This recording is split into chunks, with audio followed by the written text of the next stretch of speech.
Hey guys, Brian from Boas here. Today marks the 3rd anniversary of the founding of the Brian Boas YouTube channel. Back on this day in 2019, I released my first video, Top 5 Locality Boas, and it's been a wild ride since then. Today I want to take a few minutes to look back on the year 2022 as far as the year in Boas, both as far as my boa breeding and my work on this channel. I'm going to show some of my favorite offspring from 2022, say a little bit about how the channel performed and where I think it's going, and what I have in the future planned for this channel. So be sure to stay tuned for that. First, I want to stick this guy back because he's just a little antsy today, and I'm really hoping to get a little bit calmer of a boa. These Pearl Island boas, although they're really neat to look at, they tend to be a little more active than other boas. Probably not the right vibe I want for this video today. So I grabbed this Honduran Firebelly instead. This guy's a little more chill. He won't be quite as moving around quite as much as that Pearl Island boa. So first of all, I want to thank you guys who supported the channel. I've been getting a lot of great support from you guys over the years. Some of you guys have even been with the channel since I kicked it off, and I really appreciate your support over the years. I always appreciate the comments and questions you guys have been giving me, contributing to this great community of boa keepers. And the comments are really what give me ideas for new videos and really keep the channel going. So thank you for your support over the years, and you guys are really what makes this channel possible. So first off, I just wanted to touch on the breeding in 2022. It was a pretty good year for me as far as breeding. It wasn't perfect, but I had a lot of what I consider successes. I bred more different types of boas than I've ever bred in the past. Had a larger number of litters born in and a larger number of offspring as well. So overall it was a really good year. Had a lot of really nice red tails, 4 litters of Surinames.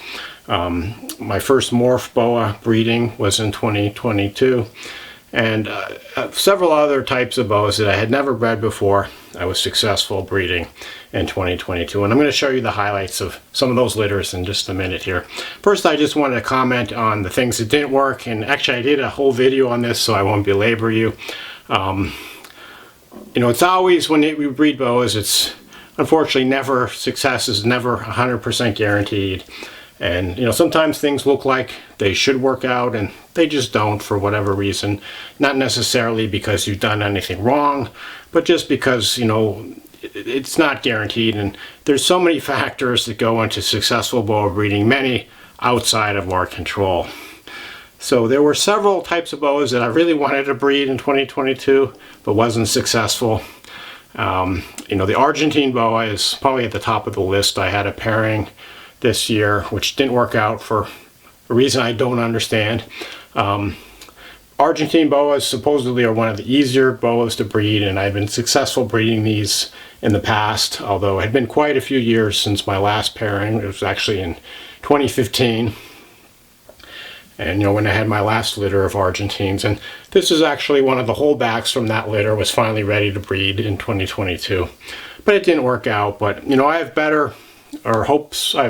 higher hopes this year. I have the pairing going on right now, so we'll see what happens with that project. I also was not successful breeding the Paraguana Peninsula boas, both the anerythristic and the normal wild types. Not exactly sure why, but like the Argentines, I'm giving it another try this year, and hopefully we'll be successful this time around. And then just one third example is the Amorali boas, the Bolivian Amorali. I thought my little cheap curtain was going to fall down back there. My Bolivian Amorali didn't work out, not sure why. And I'm pairing those up again, so fingers crossed that of those 3, at least one of them will be successful in 2023. Even if I just get one of these projects successful in 2023, I'll be happy, just because I've had, haven't been successful in many cases for more than 1 year with these projects in a row. So we'll just have to see what happens. I try not to dwell too much on the failures, although that's unfortunately how my mind works most of the time. So now I want to look at some of the successes that I had in 2023. And so this is one of them. This is a baby cocker key dwarf boa. My first year breeding these locality boas from a small island off the coast of Belize. And really happy with this litter. Ended up holding back a few for future breeders, including this male. Just really beautiful looking animals, really calm and chill to handle. They all are doing really well. They all fed, no problem. So, ended up being a really nice litter. I didn't plan on getting these initially, since I already had the crawl key, which I thought at the time were pretty similar. But my friend had a pair he was getting out of Boas, and I ended up getting them, and I'm really happy I did, because the more I keep them, the more I notice and realize the differences between these and the crawl key. Not sure which one is my favorite. I might be tempted to say now the cocker key is my favorite, just based on this litter and how they've been doing. But they're both really cool dwarf boas to work with, and hope to have another litter of these cocker keys in 2024. Another highlight of the 2022 breeding year was the litter that produced this one. This is a Venezuelan true red-tailed boa, actually a Tomatoma Venezuela locality. So this is a really rare boa in the captivity in the United States. There aren't too many people working with Venezuelan true red-tails. Just a really cool animal, distinctively different from the Guyana, Suriname, and Peruvian red-tails that you see more commonly. And I've just really enjoyed these animals.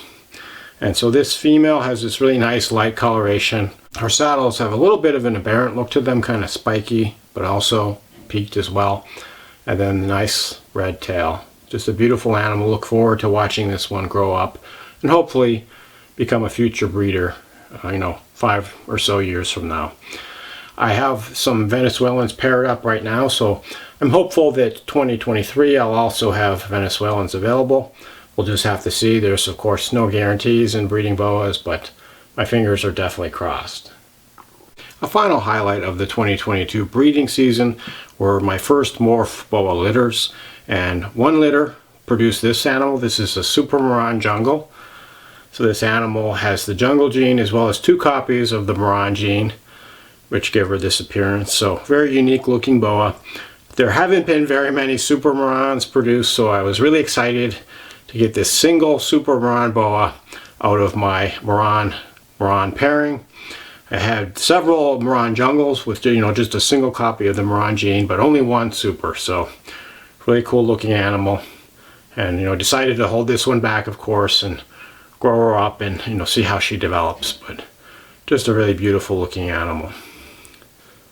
And I actually have some Moran cross with Moran pairing, one of them going on right now. So with any luck, we'll have some more Super Morans born sometime over the summer. But we'll just have to see. Although so far the signs look good that the father of this animal is, successfully breeding with another Moran female that I have. So fingers crossed on that one. So now I wanted to touch base on the channel and how it's been doing, and where I see it going in 2023. And so 2022 was kind of a rough year for this channel, to be honest. I've really struggled with this channel as far as what types of videos to make and where it's going to be going in the future. It's been a little bit difficult for me, honestly, to find motivation to make these videos, especially since I have so many other things that I have to keep up with these animals and my job and family and things like that. Really, it's been rewarding getting your comments, and I do think that this channel has been helpful for a lot of people, which is kind of why I started doing it in the first place. But as far as, the long-term, regular video released types of YouTube channels where, people release 3, 4, 5, 6 videos a week, and they're just constantly releasing videos and keeping the whole thing going, I'm not sure that I can continue to do that. Which I'll say more about in a few minutes. But I first started this channel back in 2019. I was just curious about the whole YouTube experience. I'd seen other videos out there, but it didn't seem like too many people were doing specifically boa related videos, specifically locality boa videos. I had this idea that I had this really nice collection of locality boas. People are always asking me questions about them, especially people that buy my offspring. So I wanted to do some videos, first of all, just showing the different localities so people would have this reference to look at videos of the different types of animals, and hopefully it would be a reference for people trying to identify their boas and see what types of boas are out there.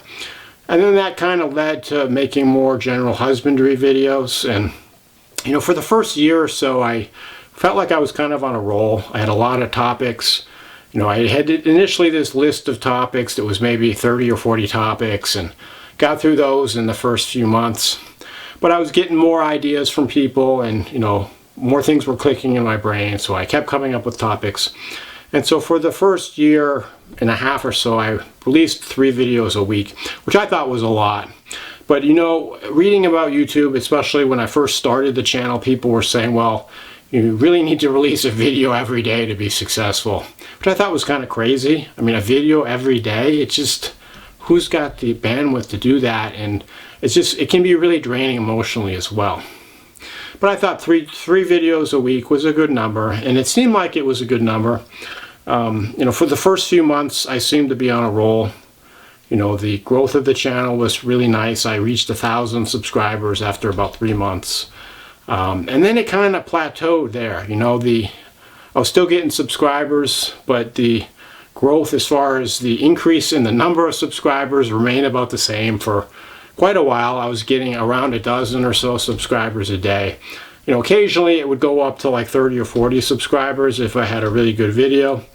But then there were some periods where, videos didn't do so well, and it kind of stalled for a while.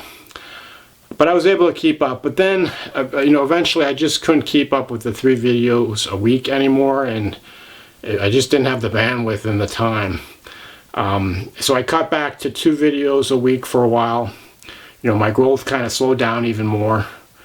At that point, I think I was in the range of, 6,000-7,000 subscribers. And I had this hope that it would kind of snowball a little bit, after I had reached a certain point, maybe it would get easier. But I found that it just didn't. And looking at YouTube channels which have been successful, I find that the majority fall into 2 categories. The first are people that make really nice, well-produced, entertainment quality videos. And often they have teams of people working with them, and they're able to put a lot more resources into their videos, a lot more time in production. When I'm just one guy working on this channel, I don't have a team of people. It's just me in my spare time, trying to make these videos. And I tried at one point making the videos a little more elaborate, putting B-roll, putting music, things like that. And it really made no difference as far as the popularity of the video or how many people viewed it. And it did take several times as long to make the videos.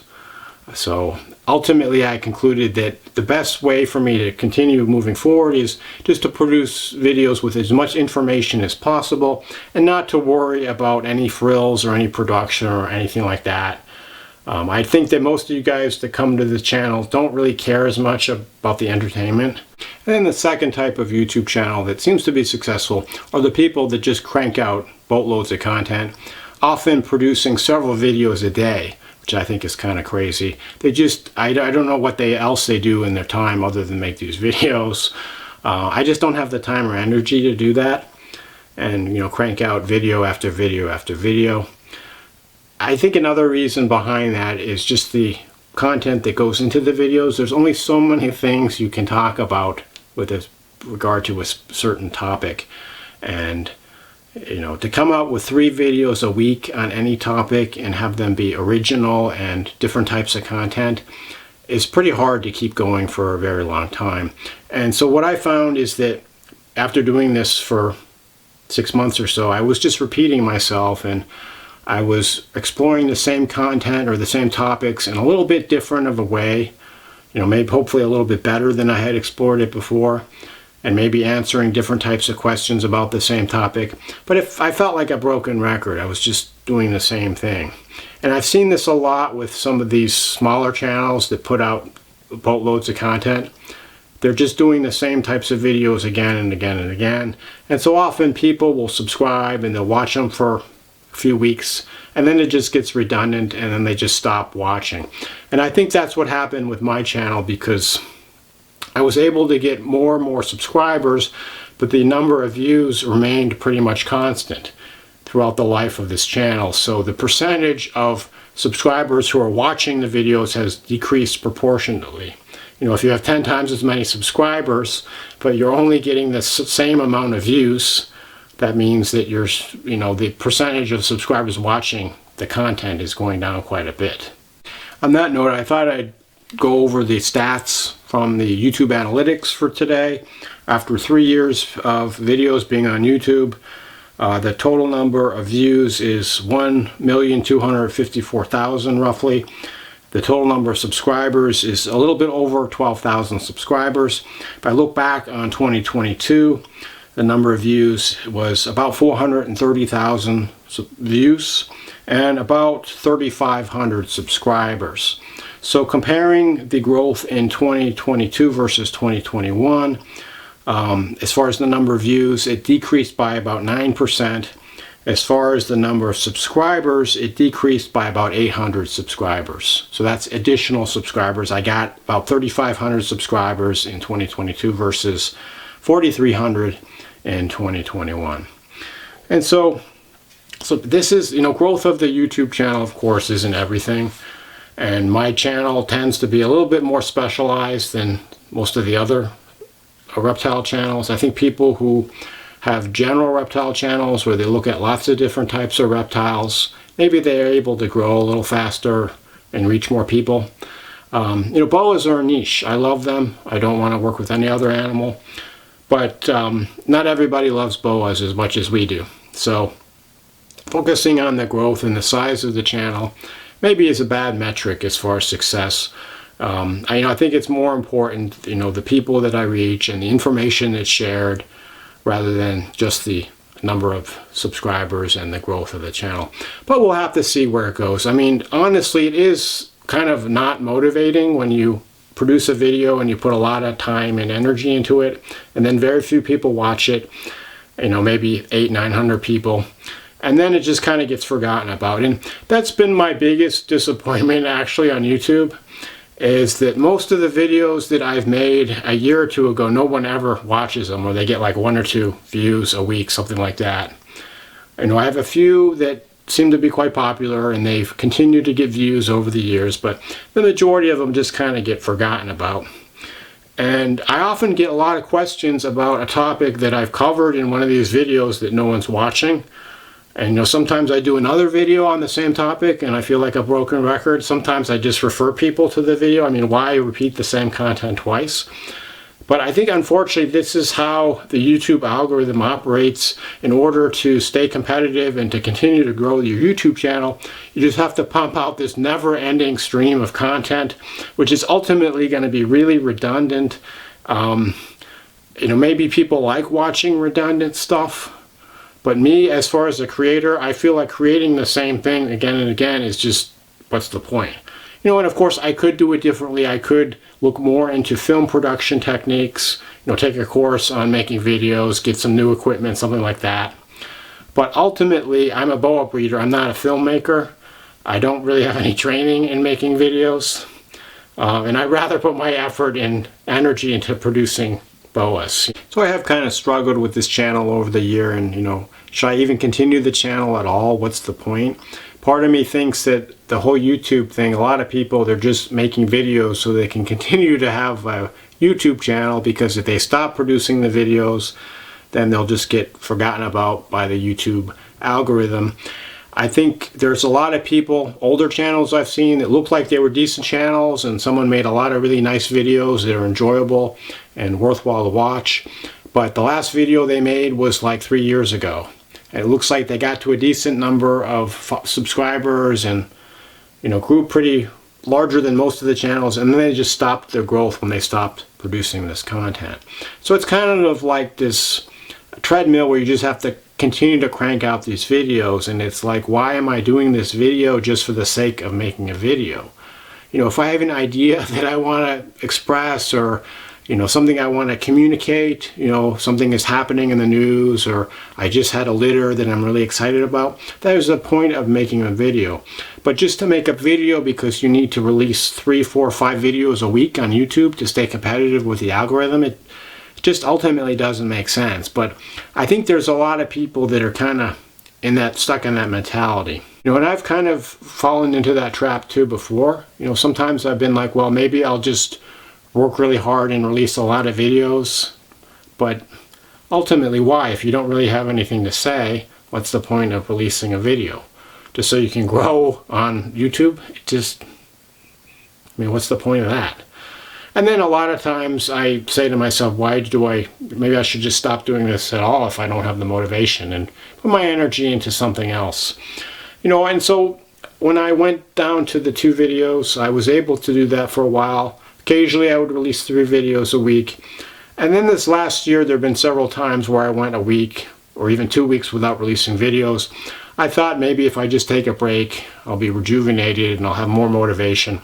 But it seemed like the opposite. It seemed like when I took time off, it was even harder to make videos. I think that once people get into this mindset, you're just going to get up and crank out like 3 videos in a session. You can do that, but if you stop doing it for a while, you just get out of it and you just can't get back into it. So anyway, there's a lot I'm struggling with this channel. I still find value in it. I hope you guys find value in these videos. I expect they will continue in some capacity in 2023. Certainly if I have something good to communicate as far as my boa breeding, I'm going to share it with you guys. If people have specific questions that they want answers to, if there are specific topics that come up, I'm definitely going to talk about them. And I'm also going to do more blog style videos updating you on the breeding progress and the progress of some of my boas. So this channel will continue. I'm just not quite sure in what capacity or how often the videos are going to be released. Of course, if you guys have suggestions or you want to hear about a specific topic, I'm always open to whatever you have to say, and hopefully I can produce content that you find enjoyable and valuable to watch. So please reach out to me with any comments or questions that you have. And that's will be what guides the direction that this channel goes in the future. And again, I want to thank everybody for your support over the years. I've received a lot of really, really nice comments that really warm my heart. So I really thank you for that. As well as meeting a lot of really cool people, many of whom have some of my boas, and they're taking these breeding projects into the next generation. And that's really why I do this, to continue the legacy of these beautiful boas so that they can continue to be enjoyed in captivity by future generations of reptile keepers. And lastly, I want to wish everyone a happy holidays and wish you the best in 2023. As far as all of your boa endeavors, I certainly hope that you have the utmost in success. Thank you, and have a good day.